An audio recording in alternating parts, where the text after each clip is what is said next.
Norman, I think we're going to be able to go live. Okay. Mics are hot. You're live. Good afternoon, everyone. It is October 27th, 2020, and you are listening to the new WCEG Network on WCEGTalkRadio.com. If you reach that site on your internet, please click the live stream tab and you'll find us there. Or you can watch us on your smart TV via YouTube at WCEG Network. I am Norman A. Carter Jr., your host for this special edition of Issues and Answers, and I'll be with you, and my guest will be with you for the next hour or so.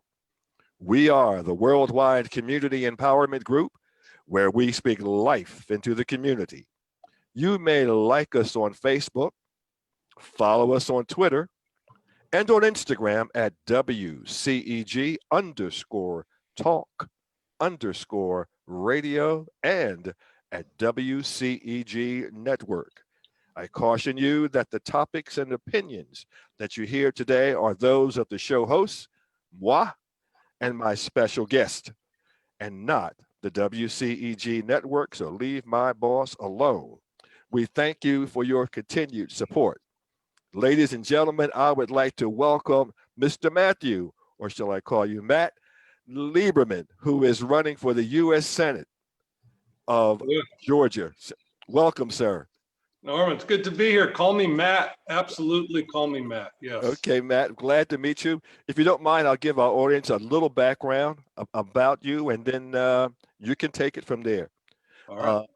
Mr. Lieberman is running for the U.S. Senate, and I would like to say, and I like this, he wants to change the broken Washington and get things done for the people of Georgia.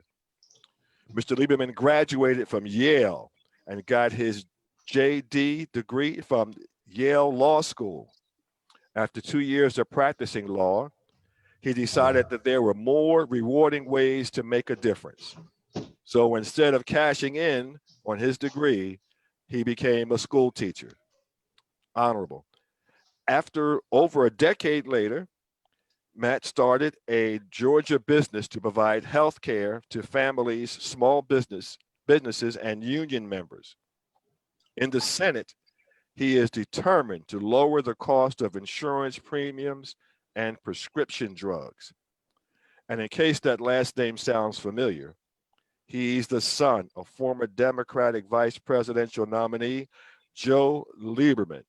We need more like him in there right now, who was Al Gore's running mate and had an election stolen from them by a partisan Supreme Court. I clearly remember that. He is a resident of Cobb County, Georgia. He is a college athlete as a rower. I wonder if he ever participated in the Vale Regatta along the Chattahoochee River, which he can occasionally be found paddling in his kayak. Mr. Lieberman, welcome to Issues and Answers. Well, no, it's great to be here. And can I call you Norman or? Norman's fine. Norman's fine. Yes, it's good to be here. I did not compete in the Dad Vales because we were in a different division, so we had our sort of end of the year thing in Worcester, Okay. Mass. Okay. I'm very familiar with the Dad Vales, which I think are they in Philadelphia on the Schuylkill? That's my home city. Yes. All right, because I have participated in the head of the Schuylkill, however.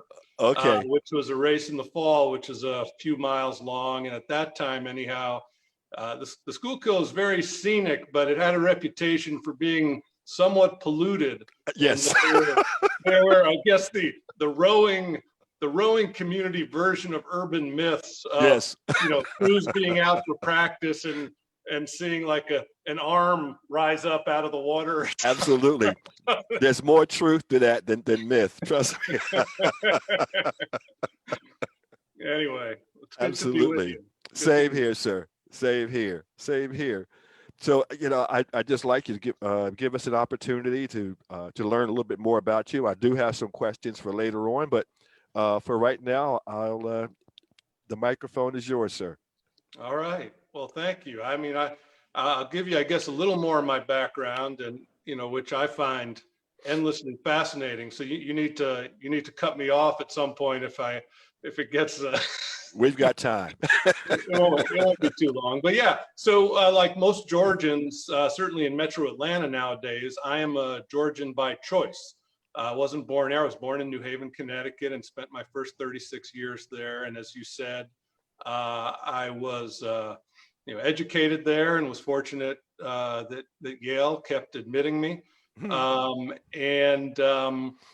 I grew up in a family that was committed to community and public service. Obviously, my dad, was a politician. He was in the Connecticut State Senate from the time I was 3. So many of my earliest memories really are political memories. I very distinctly remember campaigning for him outside of supermarkets where, people would come out with their shopping carts, and I'd put a little flyer in there. And I specifically remember sort of pulling on his hand when I got antsy and I wanted to go. Like I have a visual memory of that. And one of my family's other sort of favorite early memories of me as a kid, which I also remember in that foggy way that you remember things from when you were a kid. 1971, my dad was in the state Senate, and he had endorsed a guy named Hank Parker, who would have been the first African-American mayor of New Haven. And he was at our home, and they were going to go out sort of door to door together. And, there were a bunch of leaflets somewhere or another. And they were talking in the kitchen or whatever. And I was 4, and I took a pile of those leaflets, and I went out the door, and I just started going door to door around the neighborhood. They're like, 10 minutes later, they're like, "Where's Matt? Where'd he go?" And they found me on the other side of the block, and I was putting these things through the slot. So I have a lot of good memories like that. And my mom was a psychiatric social worker who worked at the Connecticut Mental Health Center. So really a therapist and mental health professional, by and large, for folks who wouldn't be able to afford private caregivers, providers, but that was very much sort of street level community service. So I grew up with that, and also with the sense that, not only should we feel obligated to do something to make our communities better, but we could, and we did. So that was very much part of my upbringing. And as you said, I went to law school. I love law school. Never really thought I'd practice law, but I loved law school. And I got interested in education during law school. Okay. And right after law school, my first job was running a program called I Have a Dream in the New Haven Public Schools, which is a national model. It's like a scholarship and empowerment program where an individual or group guarantees college scholarships for a whole class of kids in a poorer area in a public school. And then someone like me comes in, and I recruited volunteer tutors and mentors and worked with the teachers and the principal, and we had an after-school program and a summer program, and I visited each of the 56 homes twice a year. So, and I was in my hometown, but in places I was familiar with, but not places I'd really been in. Okay. And so that was a great experience also, and I'm still in touch with a lot of those kids. And then I taught at my old high school. And then we came to Atlanta 15 years ago. I was hired to be the principal of one of the larger Jewish elementary schools, a 450 student K-8 school. So that's what brought us here. And then the last 10 years, I hopped into the private sector and started this group insurance business. So, and really I thought about politics right after law school some, but two things happened. One, my dad, his sort of career became a national thing. And so, in all realism, helping him do what he was doing was going to be more exciting than whatever I was going to be doing. Okay. So I took time. I worked on Gore Lieberman, and he ran for president a couple of years later, and I worked on that.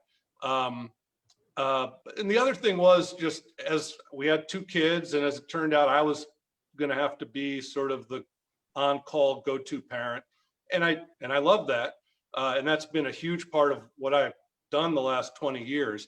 but that I didn't see how I could balance those things. In the last few years, one, my daughters are now beautiful and doing great. They're 23 and 21. Okay. And so that's one thing. And the other thing is just our government, particularly since Trump got in there, from my perspective, has been terrible. And it's Trump. He's a uniquely foul phenomenon, in my opinion. But the Congress, and particularly the Senate, it's like a taxpayer ripoff almost. I mean, we actually do pay these folks salaries and their staffs, and they do nothing. And Mitch McConnell is proud of their doing nothing. And I looked at the folks who seem to be getting ready to run for the Senate, and I've been involved in these campaigns. And I do, as I said, I grew up with, and I have a desire to try to make the world a better place. And I decided I think I could do a better job. And so I've been running for 13 months, and we're coming up, we're in the last week, and it's exciting. I think I still have a shot. It's a long shot, but I think I still have something of a shot. But in any event, it's been great.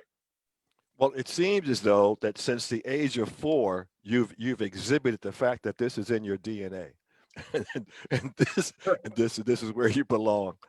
Maybe so. Maybe I've been fighting it, but and unfortunately, this has been such a weird campaign year. It's really not been, because there has, for whatever reason, the Republican candidates and Republican citizenry seem more open to being in contained spaces without a lot of ventilation than the Democrats. Right. Yeah. For whatever reason. But there haven't really been campaign events. And, again, it's something I grew up with, I enjoy, and it gives people a chance to get a sense of you. And I missed having done, I missed that because it's mostly been all just through ads. And to be completely honest, the last couple of months, I haven't been able to keep up financially with the other 3 top candidates. So it's been a disadvantage, but I've enjoyed it. I've enjoyed it. That financial part is something that I will talk about later. Yeah. Okay. I hope you stick around and listen. Yeah. You are an actual witness to how important the Supreme Court is to this country. It's something that we don't, a lot of people don't take seriously. I just like to hear your views on what's going on right now with the Supreme Court. Yeah. Well, yeah. I mean, it's almost, I feel like we're living, when it comes to judicial nominations, I feel like we're living in 2 different worlds. One is the world before Mitch McConnell killed President Obama's last nomination. Merrick Garland, held it up for 10, 11 months, said that, the same standard would apply. Mm-hmm. And then, so the world existed before that, and now this world. In the world that existed before that, generally speaking, as with cabinet members, I think it's the president's appointment, and the Senate is charged with the role of advice and consent. Now, they don't have to consent, and sometimes the Senate doesn't. But generally speaking, if a president put forward a bright, clearly qualified nominee, and I think Amy Coney Barrett is clearly bright, and by objective historic standards is clearly qualified. I'd be inclined to support her with this caveat, which is that I am pro-choice. I don't believe nominees should be forced to answer that specific a question, but I would want to know that she or any other nominee believes that there is a right to privacy in the Constitution, because it's that right to privacy that also protects other rights that many of us feel are important in our lives, including a woman's control over her own body and reproductive issues. So I probably would want to get a clear sense of that. But in the post-Merrick Garland era, I just feel like Mitch McConnell kind of cheated the whole system. And I feel, frankly, that the balance of the court has been corrupted. And, this would not have been an attitude I would have had, 5 years ago. But I feel like it needs a corrective to get to where it ought to be.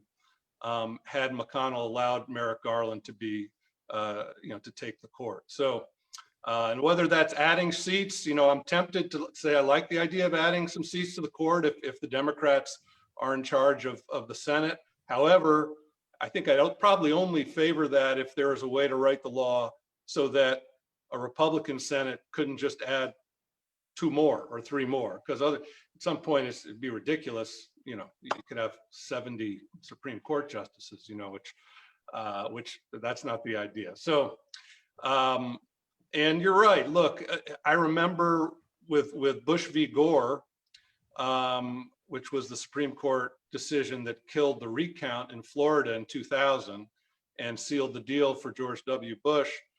And it was, it was that conservative majority on the court that typically would, according to its own principles, defer to the state court ruling, in this case, the state of Florida Supreme Court, that went against what would be their expected legal instincts to rule in George W. Bush's favor. And I think for a lot of people, including me, that kind of exposed the court as more of a political body than a lot of folks want to think of it as. I remember shortly after that, I was out to dinner in New Haven with some friends, one of whom was a law professor at Yale Law School who taught constitutional law, and he was almost having like a career crisis because he's like, he tells all these students that the court is this, impartial body of wise men and women, and it's not supposed to be political. And you looked at that decision, and since then, it's, if anything, become clearer that there is a strong political element to it. So anyway, it's a tough time, and I think Amy Coney Barrett's a good person. I'm sure she's a good person, and she's extremely bright. But if I had a magic wand or some kind of all powerful ability, I would get another Democrat, or more left of center judge on there, because McConnell cheated the system. I agree. Your campaign and probably and you've sort of spoken about this. Our entire country has been affected by COVID-19, the COVID-19 pandemic, and it has placed economic and psychological hardships on our educational system. I'm sure you're attuned to that. How do you propose to lessen the negative impacts of this pandemic on our educational system? Yeah, well, I like, in fairness, I start off with the statement that in truth, none of us knew, nor even now completely know what we're dealing with. So there's a built-in difficulty in reacting exactly the right way, because we continue to learn about the COVID-19 virus. However, that said, we've had a complete failure of leadership from the president at the federal level, and whether it was, frankly, they might try to say it was some kind of, conservative leaning notion of federalism and let the states all figure out a way and then we'll learn the best way. But in an emergency, when we have to do something now and we don't have like 7 years to see different experiments and how they work, you need to do something. And frankly, I think the president was just copping out. I think he was using it as an excuse to pass the buck and evade responsibility. And when you get to, and so that has very practical ramifications, where we had this situation where you get states bidding against states for PPE, for example. And it also has psychological impact because, you have the physical, biological damage that COVID has done, but as you referred to, there's also a mental health component, and the lack of a clear direction. People almost always feel better when they have a sense that they're doing what they can do, and that there's some consensus about what ought to be done. And the president has, in every way possible, worked against that. And so look, that's solved by a president. I'm rooting for Biden. That's solved by a president who will lead, who's not afraid to lead, and who will give direction and present federal guidelines with the credibility of science behind them. And with schools, again, it makes each of these individual school systems' jobs a lot easier if there is a clear message from the federal government, this is what you ought to do. Okay. Ultimately, everyone's trying to do what's right and cover their own rear ends at the same time. And it just helps to have, so I think we need a framework like that. And personally, part of aid package, which, shamefully, Congress has not been able to pass the second one. Everyone should have top of the line PPE. The teachers should all have them at schools if they want. If any teachers have compromised immune systems, they should not be forced to teach, and they should be covered financially if they're not able to teach. Teachers aren't, they're not firefighters, right? They didn't sign up for this. And I always say, like, sort of the version of the golden rule, would you wanna hang out all day in a classroom with 25 or 30 little beautiful breathing organisms, breathing whatever they might be breathing? And I think most people would be like, I don't think I want to do that. So, but I think they should be encouraged to go to school, but they should also be given clearer guidelines on when, and they should be given every protection possible once they're there, so that kids can learn and teachers can teach with as little fear, as little anxiety as possible. Thank you, sir. And I'd like to just inform our listeners that the questions that I'm asking Mr. Lieberman are questions that I have posed to other senatorial candidates that we have interviewed on our program. So I just like to be consistent in that. Mr. Lieberman, I know that as a senator, you don't really control the purse strings, but what is your view on how Georgia can what plan do you have, if possible, for Georgia to accept Medicaid money? That's a big problem here in Georgia, and it's politically driven. Absolutely. It's inexcusable, and it's horrifying, the fact that a poor person in Georgia can get sick and could die of something, without coverage, because we didn't expand Medicaid here, of an ailment that if he or she lived an 8-hour drive away in Kentucky or Virginia or Louisiana, that he or she'd be covered. It could be just a routine thing. And by virtue of living in Georgia or Alabama or one of the other 14 states that didn't expand Medicaid, people are going to die. To me, I think as Americans, we have to say that's unacceptable. Whether you live or die in the year 2020 can't depend on what state you live in. I mean, that's, and again, beyond sickening, it's also just insane. So one of the things that I proposed is either federalizing Medicaid. It's just by sort of a quirk of the legislative process in the mid-60s that Medicaid is not federalized like Medicare is. So one thing that I would be in favor of is fixing that quirk and having the federal government pick up Medicaid, the full cost of Medicaid, and that would cost $200 to $300 billion, which is something for sure. But also I think gives us a lot of bang for the buck, and both morally and in terms of reducing other medical costs that spring up and that society ends up paying for as people end up in emergency rooms and emergency situations, or doing it the way that Biden is proposing, which is to provide sufficient subsidies so that everyone can afford a plan on the federal exchange. And so that would be a case where in the 14 states that haven't expanded Medicaid, there would be subsidies specifically enabling people who don't currently qualify for Medicaid to get that coverage. And that would help all those individuals. It would help in particular, rural hospitals stay in business. And it's just the right thing to do. I read an article in a magazine, probably 6 months ago, talking about cervical cancer reaching epidemic proportions in Alabama, and not too far behind is Georgia. Whereas in the rest of the country, cervical cancer is almost extinct. I mean, it's something that is always caught early, just because people go to the doctor and get pap smears and all that, and it's caught early, and it's entirely treatable early.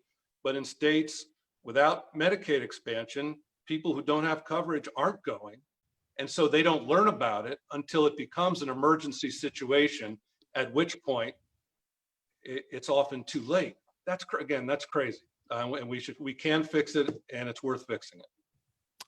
I have to mention, of all the interviews that I've done, there are only 2 candidates that have mentioned what you just mentioned, and you're one of them.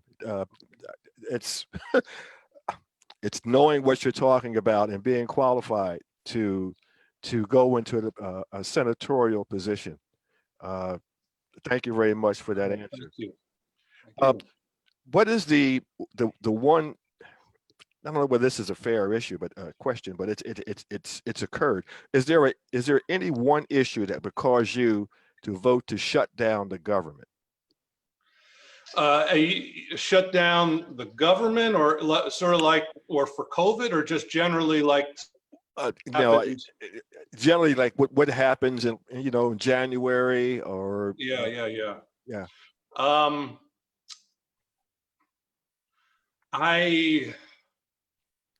It's hard for me to imagine that there is one. I feel like it's those moments are always the result of political brinksmanship.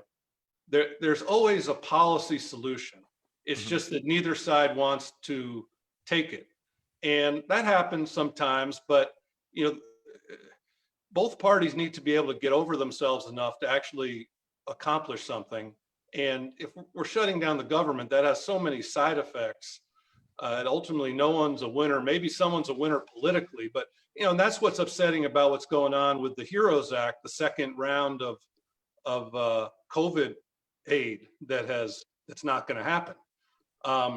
Only in Washington do you have one side, the Democrats, who were proposing, I think, $2.2 trillion in additional aid. The Republicans at $650 billion or thereabouts. And so, you'd ask, so what happened? And maybe a reasonable person would say, if they probably settled on something, 1.5. No, nothing. Only in Washington does you have 2.2 trillion, 650 billion, and what we get is nothing. Right. It's just such a great and at the same time terrible illustration of the problem. And I actually do agree with what President Trump said in the debate, this particular thing that he said. I do feel that Nancy Pelosi and Chuck Schumer, who I hope will be my majority leader, see this as a favorable political issue. And they feel that if Trump gets more aid through, it will help him. And, his potentially getting elected, would be a disaster. But, meantime, we're all they put us on ice, basically, So I really don't like when this kind of thing happens. And that sort of flows into my next question, which I've asked in a different way to others, but it's probably more personal to you. Mm-hmm. Your father was a perfect example of what it meant to reach across the aisle and to seek compromise. And that seems to be, for want of a better word, anathema today. It's that my way or the highway mentality. And how do you deal with that, or how do you work around that all that does is keeps us at an impasse? Yeah. And it doesn't help the public.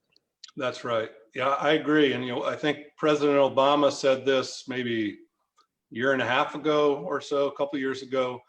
In some interview, he was critical of all these purity tests and cancel culture. And because President Obama is, in addition to being sort of in modern jargon, politically liberal, he's also a classical liberal who believes in the exchange of ideas and working together and figuring out by challenging each other which idea is best, and also there's a necessity in politics to actually accomplish something in the time that you have.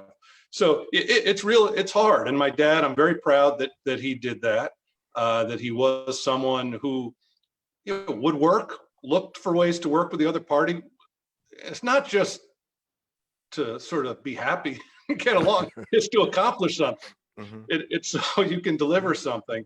And I'm very proud that he did that. And right, there isn't that much of it now because particularly I think in the internet age, one thing the internet has done is that it has facilitated communication to such an extent, and this, what I'm about to say clearly is good in some ways, but such that folks who otherwise couldn't really have a big impact or as big an impact on the system, let's say because they couldn't afford $1,000 contribution or whatever, mm-hmm. They can all now be mobilized through the internet. And we saw this certainly with Bernie Sanders. I mean, we even saw it a little in 03, 04 when my dad ran for president with Howard Dean. But Bernie has been very powerful with this, AOC, and on the right wing, Trump is extremely powerful with this and others. And as a result of that, I've written a piece on this that's been posted on Medium. I feel like people talk about corruption. They usually talk about it in relation to money. And there may be some of that. My experience with members of Congress tells me that they're not there for money. Almost all of them could make more money doing something else. Mm-hmm. But they'll have something in them that does want standing power to be in the mix. And so, I feel like rather than a corruption of greed, we have a corruption of fear. And, people in the House and Senate, politicians fear nothing as much. The worst case scenario is a primary. You're there, you're an incumbent. You shouldn't have to deal with your own party trying to kill you. And yet, because of the power of the internet and because people now can raise a lot of money from hundreds of thousands of small donors, you have a situation where if you go a little bit off the totally orthodox party line, either side, AOC or Trump or whomever can sort of tweet you right into a primary. And then it's your nightmare.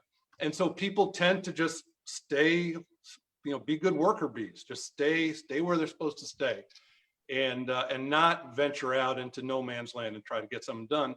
And you need some people who, and I will be one if I'm fortunate to be elected, to venture out there and try to make stuff happen and worry more about accomplishing something for our constituents than whether we're going to get a primary. It's all, it's Darwinian. People are acting in their own self-interest. They see that that's a threat to their political life, so they want to do whatever they can to avoid it. But then what's the point of being there, really? Yeah, I will probably talk about this more later, but I think that people forget we live in a democratic republic that is not run by political parties, or should not be run by political parties, or the almighty big dollar and the people who direct where those dollars go. I think that's where our system falls into a state of nothing else you can call it but corruption. Yep. The issue of police reform appears to be a national concern. Would this be a priority for you? And do you have any changes that you would like to put in place for that? Yeah, well, I would support the George Floyd Justice and Policing Act. I immediately endorsed the 8 Can't Wait, very practical reforms that I think the Black Lives Matter movement put out right after George Floyd, with most of which could be implemented just on the local level. They don't require federal legislation could connect federal money to how well a local department is doing implementing them. But I'm for those. But I feel that overwhelmingly our police do a good job. And, I don't want to say bad apple. Chris Rock, I think, has a very astute observation that, when people say bad apple, we wouldn't tolerate just a bad apple here and there, like with airline pilots, Like if an airline said, almost all of our pilots do a great job landing the plane, but there are a few bad apples, it's not good enough, right? So I agree with that. It's not good enough. But Great. These reforms, hopefully, things like there being a duty to intervene, which it kind of builds a fail-safe in, so that if one officer is doing something he or she shouldn't, the others have a duty to intervene. A system to track officers as they move from departments, banning chokeholds, all that. I would actually pair that, however, with more funding for the police force, so that they can implement these reforms as quickly and effectively as possible. And I think we all, but most of all, communities in impoverished areas, and which are disproportionately communities of color, feel the impact when the police, for their own kind of self-preservation reasons, exit the playing field. And we've seen, not just in Atlanta, but in a bunch of cities nationally, since all the protests have started, and since the police have started feeling, I'm not sure what I can do, homicide, violent crime has gone up. And again, I think overwhelmingly the police do a good job, but overwhelmingly is not enough. The goal's got to be 100%. And it's good for the police, I feel, because it is a form of public service. I think it's a good job, and I think it has good benefits and overtime, but it is a form of public service, and you are putting your life on the line. And I don't think, with literally extremely few exceptions, people don't join the police force to hunt people. They join to do a good job and keep the peace. And if we have reforms which we know what they are, which can lead to the police doing a better job, that's better for the community, and it's better for the police. If I were a police officer, most of all, what would right now have me unsettled is not knowing really what I was supposed to do or what I could do, because you have sort of guidelines that you've been trained in that say one thing, and even the law that says one thing, and yet if you stay within that, we've seen you still might be fired. And I think that's a tough position, and the law, and maybe the laws need to be changed. So then let's change the laws. But if I'm a police officer right now, I want to know what the heck it is I can do, because I want to do a good job, but I'm a little bit afraid to do what I thought I could do, because I'm not sure whether I'll be fired, if something goes sideways. So we need to, for the police, I think we need to be a lot clearer on that. They have a fair expectation of clear guidelines that if they stick to them, they'll be okay. That'll be their safe harbor also. I'd like to offer this disclaimer to our listeners at this present moment, that Mr. Lieberman has no idea that I am a retired Philadelphia police officer, and I have written a book on police reform that really says a lot of what you just mentioned, especially about training and government investment. There used to be a program called LEAP, which was discontinued due to poor financial management, but we need to go back to something like that, which really provided very important additional training for police officers throughout the country. So thank you for that, Mr. Lieberman. Yeah, okay, that's great. Yeah. And this has come up for several other people. Would you cut social services for older citizens just to lower taxes? No. Okay. No. That's good. Yeah, no. That's a very simple one. Are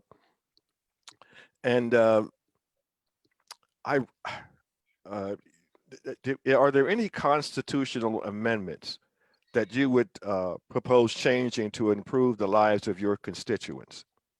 Yeah, well, one thing, I'm on the record as a supporter of term limits, which would require a constitutional amendment. And I've signed the U.S. term limits pledge. I'm the one Democrat in the race who's done that. And the reason I did that, and this gets back to this hyper-partisan political environment that we're in, where the extremes really have the whole system captured right now.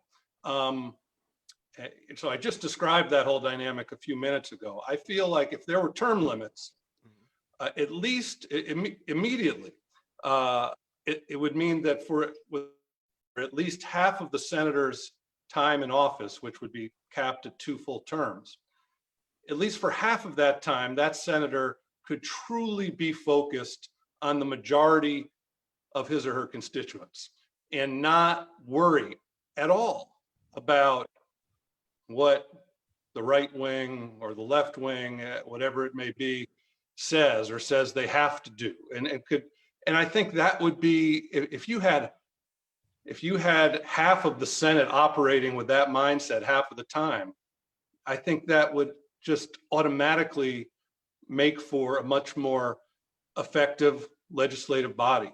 And similarly with the House, which would be limited to 3 terms.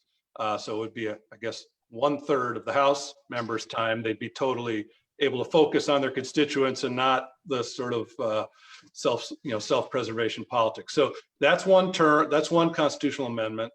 I don't know. Another one doesn't come to mind, but I might be blanking out. What are some others? Do you have any others? Supreme Court? Yeah. So, I mean, I think those, and Frank, I'm embarrassed to say, I know that adding justices to the Supreme Court, that would be a legislative thing.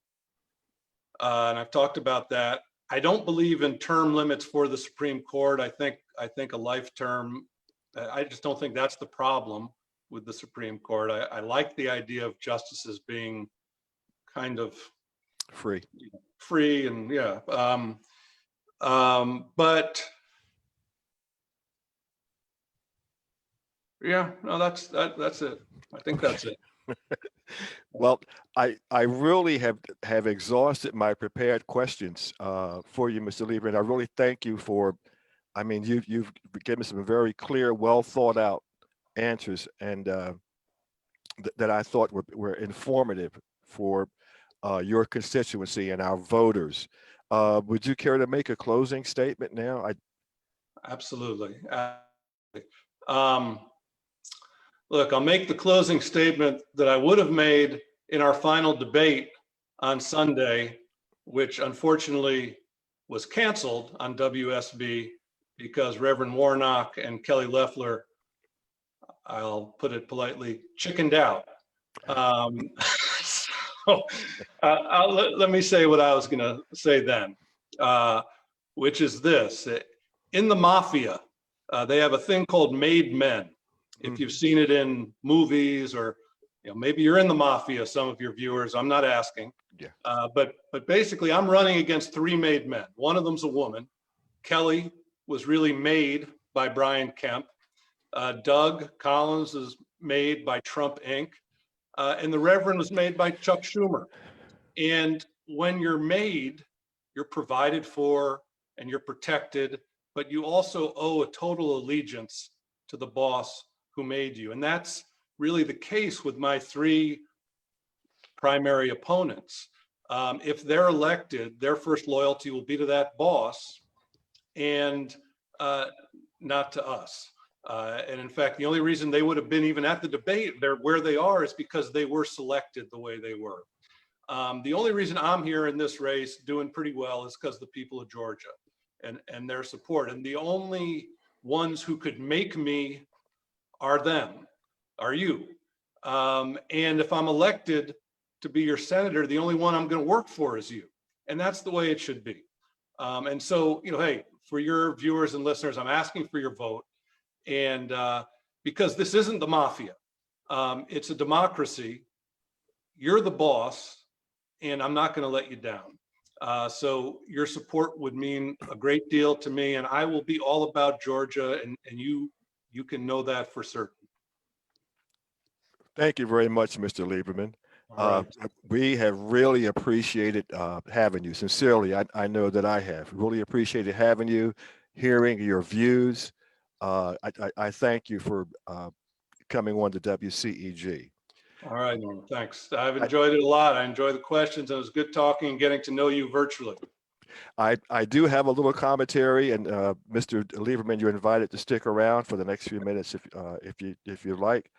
But I had not talked to you before, but it Yeah, actually points out some of the things that you've talked about.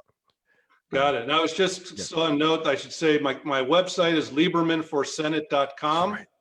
Thank you. And I've a couple weeks ago put out my contract with Georgia, which is my 10 key principles and policy goals for my first term. So you can find that in the issue section at liebermanforsenate.com.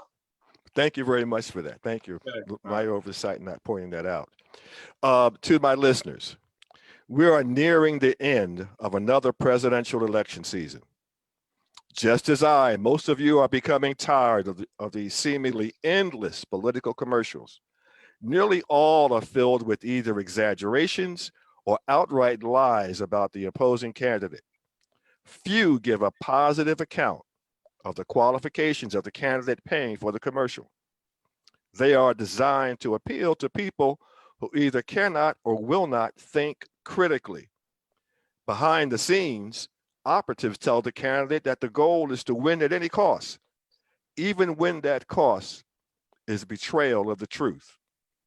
You must always be cautious about smiling faces, even when those faces either look like you or tell you they're all about making your life better.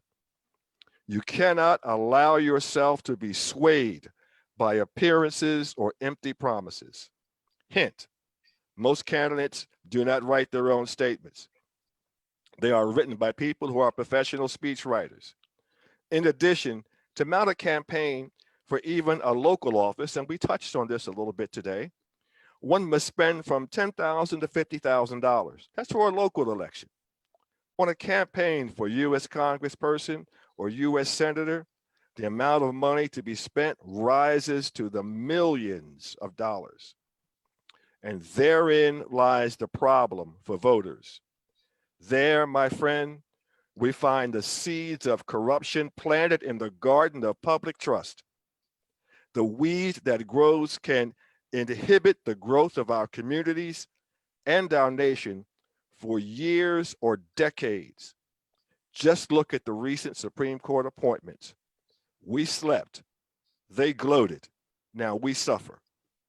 Remember, back in 2015 and 2016, so many people boasting that they were not voting because they're all the same or nothing changes. That ignorant embrace gave us a Republican Party that gutted the Voting Rights Act and caressed us with Donald Trump as president. What a nasty reward for ignorance. The realization of the apathy and stupidity that dominated us in 2016 has created the surge in early voting we are seeing in 2020. People have realized that votes matter. People who once looked for excuses not to vote are now standing in the rain in the middle of a deadly pandemic. That, listeners, is admirable. Personally, I hope that type of voter enthusiasm remains with us for decades to come. But more importantly, I hope that as a community and as a country, we become informed voters. I hope that we begin to look at qualifications rather than faces and cultural kinsmanship. I hope that we begin to look at who is financing certain campaigns and their actual reasons for backing certain candidates.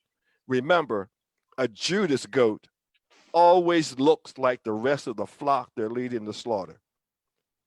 We must learn to sift out rhetoric from fact. Here is an example. Whenever you hear a speaker use the term radical left or radical right, understand that you are listening to inflammatory rhetoric geared toward your emotions rather than your intellect. In this era dominated by COVID-19, Be mindful of rhetorical geniuses who promise you they will follow the science. That type of mindless phrasing allowed a world-renowned neurosurgeon to be insultingly given the position of director of housing and development. That type of mindless phrasing gave the president of the United States a COVID-19 pandemic advisor, Dr. Scott Atlas, who is a neuroradiology doctor with no background in infectious diseases. In this pandemic, we should be following the advice of medical professionals knowledgeable in infectious diseases. We can abbreviate that by saying Dr. Anthony Fauci. My point is that we not only need to vote, but we also need to investigate and think before we vote. Faux billionaire presidential candidate Donald Trump once asked a group of Black onlookers, "What have you got to lose?" You lose a lot when you don't investigate and question before you vote. I encourage all to be informed voters. Do not be swayed by religious affiliations, big smiles, or million-dollar incomes. Stop making your decisions based on someone's sexuality. Far too many men, internally insecure in their own masculinity, are intellectually shackled. They will never vote for a woman or anyone identified as LGBTQ. Take the time to listen, observe, and ponder. Paraphrasing Dr. Martin Luther King, we must look at the content of one's character and not the color of one's skin or their sexuality. With the wrong vote, you have a lot to lose. This is Norman A. Carter Jr. on the WCEG Network. These opinions are my own and not those of the WCEG Network. Only through truth can we find a lasting peace. I'm out. Thank you.